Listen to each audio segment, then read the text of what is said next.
अस्सलाम वालेकुम व्यूअर्स, कैसे हैं आप सब। मैं बिल्कुल ठीक और उम्मीद करती हूँ कि आप भी ठीक होंगे। तो आज जो मैं आप लोगों के साथ रेसिपी शेयर कर रही हूँ, वैसे तो वो है देसी घी बनाने की। और घर में हम मलाई इकट्ठी करके ना उसे देसी घी बना सकते हैं, बिल्कुल असली और खुशबूदार होगा।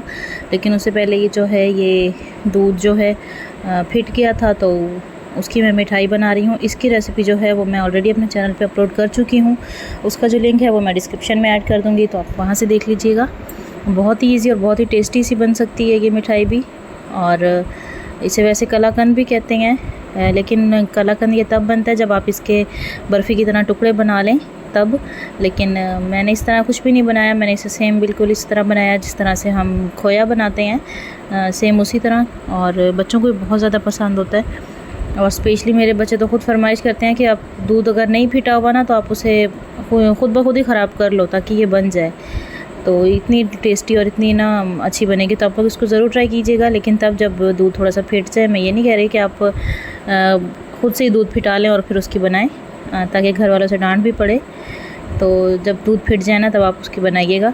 लेकिन उसके लिए ना आप लोग ये भी चख लीजिएगा कि दूध जो है वो कड़वा ना हो गया हो, तो तब ये अगर दूध मीठा होगा ना तो ये बहुत ही अच्छी बनेगी। और इसमें कोई भी कुछ भी डालने की ज़रूरत नहीं है, सिर्फ इसमें आपको चीनी डालनी पड़ेगी। लिंक जो है वो मैं डिस्क्रिप्शन में ऐड करूँगी, आप वहाँ से देख लीजिएगा, क्योंकि मैं डिटेल में भी आपको नहीं बता सकती, ठीक है। और सेकंड जो हमारी वीडियो है जो मैं आप लोगों के साथ आज शेयर कर रही हूँ, वो है देसी घी की।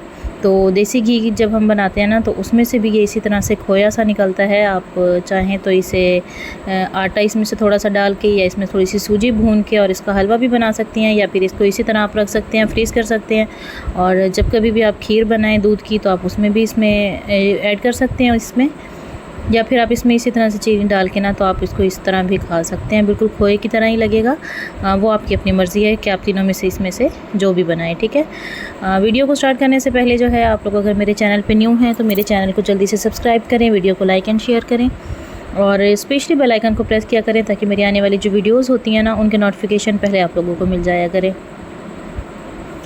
तो ये देखें, ये है ना देसी घी निकला है। और दूध जैसे हम लोग लेते हैं और उसे बॉईल करते हैं थोड़ी देर के लिए हल्की आंच पे या अंगारों पे छोड़ दें, तो उस पर ना एक अच्छी सी मलाई आ जाती है, ठीक है। तो हमें करना ये होता है कि मलाई वैसे बहुत से लोग तो यूज़ कर लेते हैं लेकिन बहुत को नहीं अच्छी लगती। तो मेरे घर में भी ऐसा कोई नहीं खाता, तो मैं ना उसे बाउल में एक जमा कर लेती हूँ। सुबह के टाइम जब चाय बनाने लगती हूँ ना उससे पहले दूध से मलाई छान के और उसे बाउल में डाल लिया और उसे फिर फ्रीज़ कर लिया। जैसे ही बाउल भर जाता है, मलाई काफ़ी सारी जमा हो जाती है, तो फिर मैं उसे इस तरह से आप मधानी से या फिर किसी, मुझे ना मधानी से ज़्यादा इजी लगता है, मधानी से आप ना इसे इस तरह से बलोर लें, ठीक है। तो पहले ना आप इसे थोड़ी देर बाहर निकाल के रख दें ताकि ये जो फ्रीज़ हुई हुई है ना तो ये थोड़ी सी मेल्ट हो जाए। आजकल मौसम अच्छा है तो मक्खन जल्दी निकल आता है, ठीक है। तो अभी जैसे ही ना मक्खन, मैंने बस थोड़ी सी देरी इसको बलोरा है तो इसमें मक्खन निकल आया है। तो मैं इसमें ठंडा पानी डाल रही हूँ और ये ठंडा बिल्कुल बर्फ़ वाला पानी है। इसको हम इसमें डाल देंगे, इससे ये होगा कि जो मक्खन होगा ना वो सारा इकट्ठा हो जाएगा। ये देखें, तो मक्खन सारा इस तरह से करके ना इकट्ठा कर लेना और इसे सबको उठा के ना इसका एक ऐसे पेड़ा सा बना लेना है इस तरह से। अच्छा, मैंने ना एक कढ़ाई में इसलिए बनाया क्योंकि मुझे इसे मेल्ट इसी कढ़ाई में करना था। ज़्यादा बर्तन ख़राब करने से बेहतर है कि आप उसी में ही इसे मेल्ट कर लें जिसमें आपने इसे उसी में बना लें जिसमें आपने इसे मेल्ट करना हो। तो इस तरह से हम सारा इकट्ठा कर लेंगे एक साइड पे और इसे हाथ से थोड़ा सा ऐसे दबाएंगे ताकि इसमें जो ये दूध है ना ये सारा निकल जाए, ठीक है। तो इसको मैं ना अब छान लूँगी, तो ये जो दूध है ये इसे निकाल लूँगी और मक्खन जो होगा वो सारा इसी कढ़ाई में रह जाएगा, लेकिन उसे मैं सारा इस तरह से इकट्ठा ज़रूर करूँगी ताकि ज़ाया ना हो।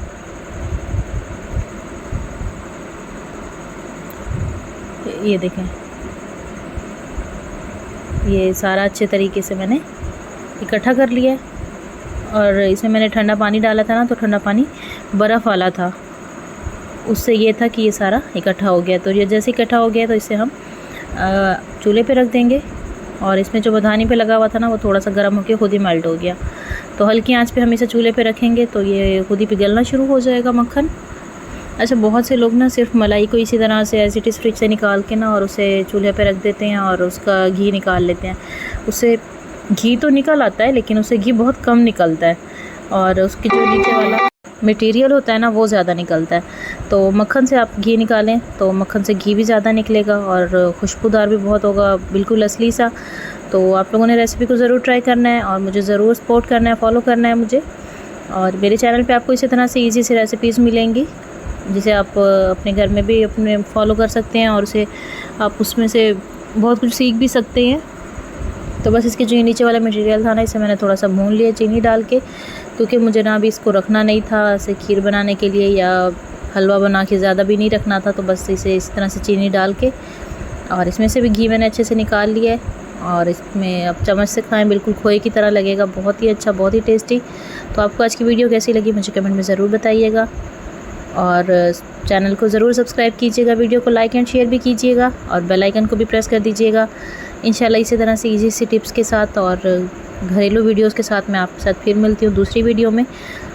अपना बहुत सारा ख्याल रखिएगा, तब तक के लिए अल्लाह हाफिज़।